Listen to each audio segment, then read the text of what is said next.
Господине Тилев, како од ваша перспектива го оценувате актуелниот моментум кога во Брисел се погласни и актуализирани темите поврзани со проширувањето на Европската Унија, но и притисокот врз нашата земја за уставни измени како еден од предусловите за продолжување или одблокирање на евроинтеграцијскиот процес? Не би можел да кажам дека тоа е сега некој екстра притисок, тоа е нешто што се случува од минатата година од јули, кога ги отворивме преговорите, односно кога започна меѓувладината конференција. Од тогаш нааму се познати условите, односно политичките предуслови кои треба да се исполнат, тоа е промената на уставот, за да можеме да продолжиме понатаму во процесот на пристапни преговори, односно да го заокружиме тој дел од првата меѓувладина конференција и да евентуално го отвориме првиот кластер фундаменти. И се разбира, бидејќи тоа е познат политички предуслов уште од минатата година, постојано во континуитет сите оние пораки кои ги добиваме од институциите на Европската Унија, од незините највисоки представници, меѓутоа и од највисоките представници на земјите членки на Европската Унија, при нивните посети тука, меѓутоа и при нашите посети, односно посетите на нашиот политички врв во Брисел и во главните градови на земјите членки на Европската Унија, тоа е темата која што постојано е на дневен ред. Може би заради интензитетот на средбите, заради интензитетот на посетите и на највисокото раководство на Европската Унија кај нас, ќе ги спомнем и председателот Мишел и Ван дер Лејен и другите чинители, односно Вархеј и останатите, кои во повеќе наврати, што е можеби малку и поневообичаено, доаѓа и кај нас, меѓутоа и не само кај нас, и во целиот регион, па ќе го спомнеме и генералниот секретар на НАТО, господин Столтерберг, со неговата скорешна посета на целиот регион. Сето тоа може да се стави во тој контекст, но не би рекол како притисок, едноставно како стратешки партнери кои што се обидуваат да ни ги пренесат оние пораки кои што треба политичкиот врв, и тука не говорам само за политичкиот врв на владеачките политички партии, туку политичкиот врв кога велам на сите политички структури, на сите општествени чинители, ако сакате и пошироко во земјата, да го абсолвираат моментот, да ја абсолвираат можноста и едноставно да на некој начин се даде до знаење дека овој момент е таков кој што мора да се искористи или кој што треба да се искористи, за да може понатаму да влеземе во една стандардна, нормална траекторија во целиот процес на пристапни преговори. Тука би објаснил само дека, или би дообјаснил само дека оној момент кога ќе се исполни политичкиот предуслов и оној момент кога ќе се отвори кластерот фундаменти, продолжуваме понатаму во една динамика која што ќе биде значително забрзана и заради тоа што Европската Унија во целина, меѓутоа и сите земји членки на Европската Унија, посветуваат посебно внимание токму на Западниот Балкан.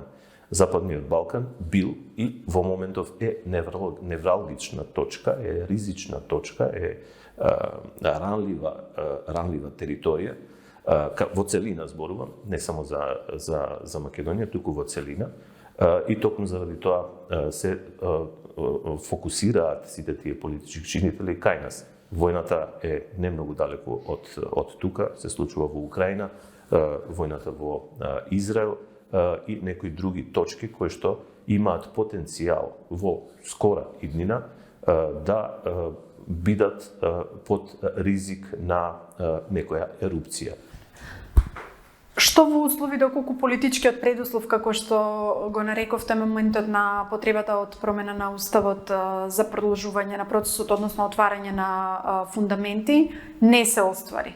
Кои се тогаш опциите, да речеме, или што понатаму?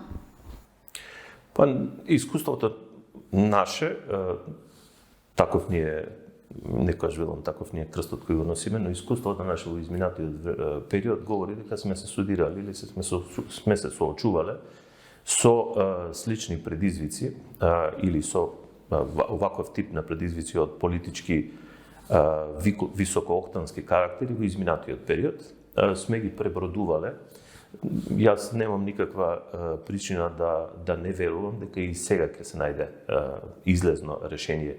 Дали тоа ќе биде сега или во некоја блиска иднина, На кој начин тоа ќе се направи, тоа не би можел да го кажам, бидејќи тоа е работа на политичките структури, тоа е политичките лидери, ќе треба и ќе мора да изнедат решение кое што ќе треба да излече земјата од овој, би рекол, на некој начин ќорсокак, за да може да продолжиме во наредниот период и да можеме да влеземе во една нормална траекторија. Што во меѓувреме ќе се случува, додека не се постигне тој ефект, односно додека не се најде решение, едноставно било порано и останува и понатаму реформи и само реформи. И од тука нема друг излез, ако нема, велам, консензус околу уставните измени во моментов, веројатно во некоја скора иднина ќе треба да се најде солуција за тоа, мора да има консензус за реформите, бидејќи реформите ги задираат, тоа сите добро го знаеме, во клучните столбови на државата и на функционирањето на државните институции. Токму така, но мислењето на многу релевантни експерти и од надвор и од дома е дека уставните измени, односно дебатата и процесот околу уставните измени всушност го стопираше на некој начин или сериозно го забави реформскиот процес. Тоа го констатираше дури и председателот Пендаровски. Зошто, еве, како човек од внатре, зошто тој застој се користи како изговор, а не како мотив за да се забрзаат одредени реформи во земјата? Може да се осети таквиот, да речеме, не тоа притисок, едноставно енергијата се носи на друга страна. Енергијата не е неисцрпен извор. Енергијата на администрацијата, ако сакате, не говорам за политичкиот момент, за политичката елита, тоа е веќе има друга матрица на дејствување, друга матрица на размислување, меѓутоа оној делот кој што е во администрацијата има ограничени капацитети. Ние имаме администрација која што е со ограничени капацитети, која што мора да биде фокусирана, мора да биде насочувана во оние сегменти, во оние реформи кои што се клучни за државата. За тоа треба да има политички простор, треба да има политичка волја, треба да има демократски капацитет, ако сакате на крајот на краиштата треба да има и одредена политичка култура на дејствување, за да може да се даде простор администрацијата да си продолжи да си функционира во било која политичка околина.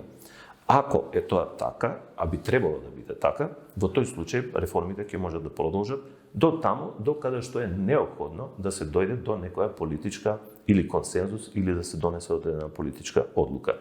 Јас сум тврдел и тврдам и понатаму дека администрацијата како таква има капацитет да ги носи реформите, не ни е ништо од тие реформи страно, не ни е ништо од тие реформи непознато, едноставно треба да се остави тој простор професионалците во администрацијата да си ја завршат својата работа.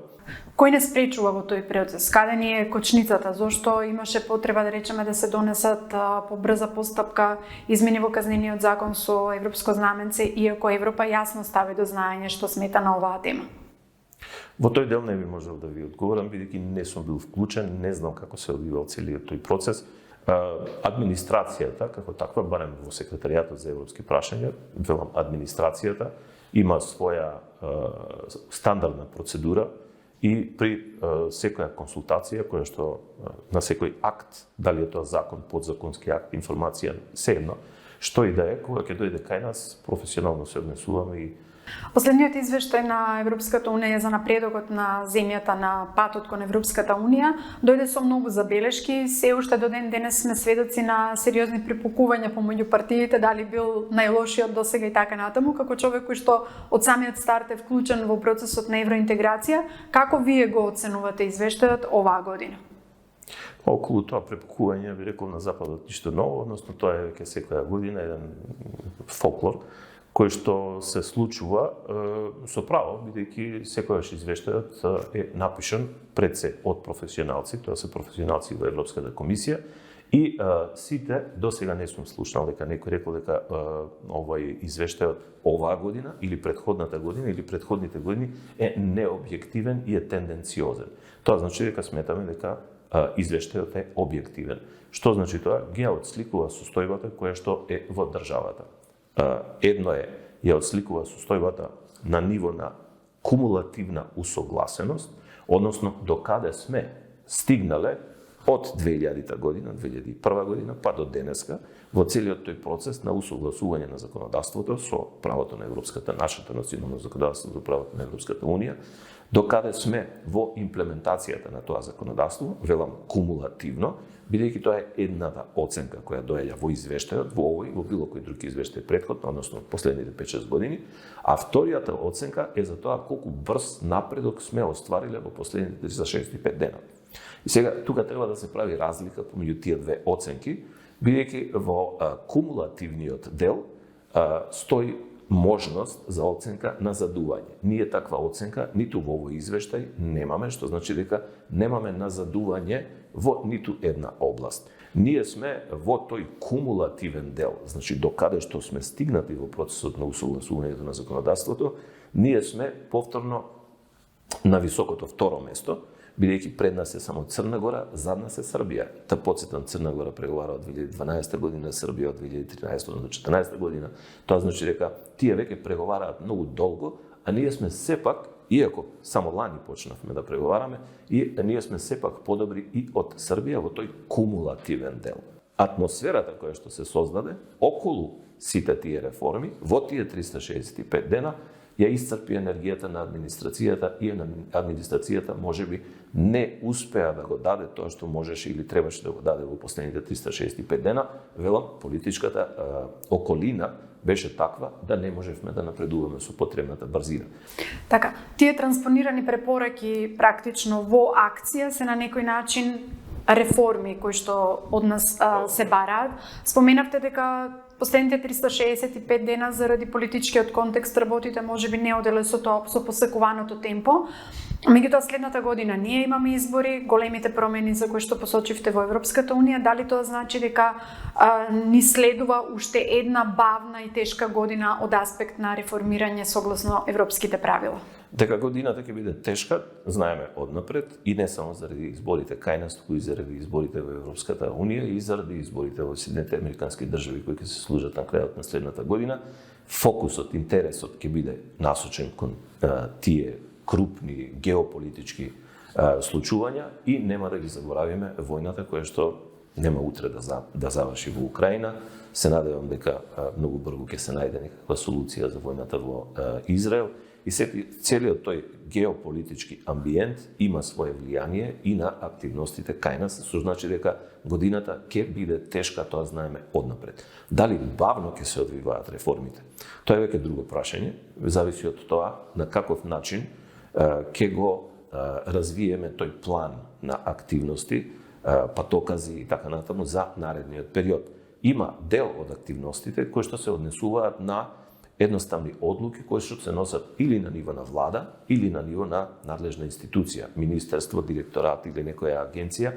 Тие не би смееле, според мене, бидејќи сум од администрацијата, тие не би смееле да забавуваат. Се разбира, секогаш има политички одлуки кои што треба да се донесат во собранието, тие се веќе поврзани со функционалноста на собранието.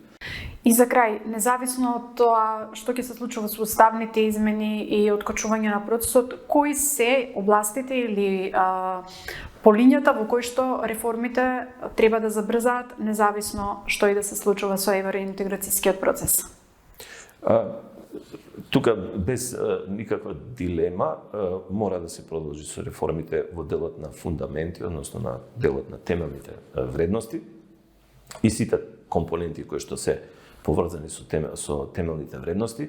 Само да подсетам дека веќе во јули Европската комисија го објави извештајот, скрининг извештајот за кластерот фундаменти, а кластерот фундаменти пак се состои од делот на реформа на јавна администрација, делот на функционалност на демократските институции, економските критериуми, владење на правото и поглавјата 5 јавни набавки, поглавјата 18 статистика и поглавјата 32 тоа се финансиската контрола. Тоа е целиот корпус сегмент кој што е поврзан и хоризонтално со борбата против корупцијата или, ако сакате и пошироко, борбата против организираниот криминал. Од тука се исцртуваат контурите на клучните приоритети кои што ние кои мораме да се фокусираме. Продолжувањето со реформата во јавната администрација, бидејќи се донесе новата стратегија за реформа на јавна администрација и акцијскиот план. Вториот дел е сегмент е правосудството. Тука веќе ја завршуваме новата стратегија за реформа на правосудниот систем. Тука зборуваме и за судството и за јавно-обвинителскиот механизам и акцијскиот план. И таму има еден ред на активности кои што не мора да зависат само од собранието, односно од функционалноста на собранието. Мислам дека познато е, скоро се донесе новиот деловник за работа на собранието. Има многу елементи кои што треба да се тестираат во пракса. Тоа треба да го направи новото собрание. Меѓутоа, веќе има елементи кои што се поврзани и со одредени, не би рекол критики, но укажувања од страна на Европската комисија за начинот на донесувањето на законите, за обезбедувањето на соодветна јавна расправа пред донесувањето на законите, за да може да се слушне гласот и на сите оние општествени чинители, вклучително невладиниот сектор, академската заедница и така натаму, при донесувањето на крупните законски проекти, за да може да се обезбеди и приемчивост, односно да се обезбеди поддршка од поширок спектар.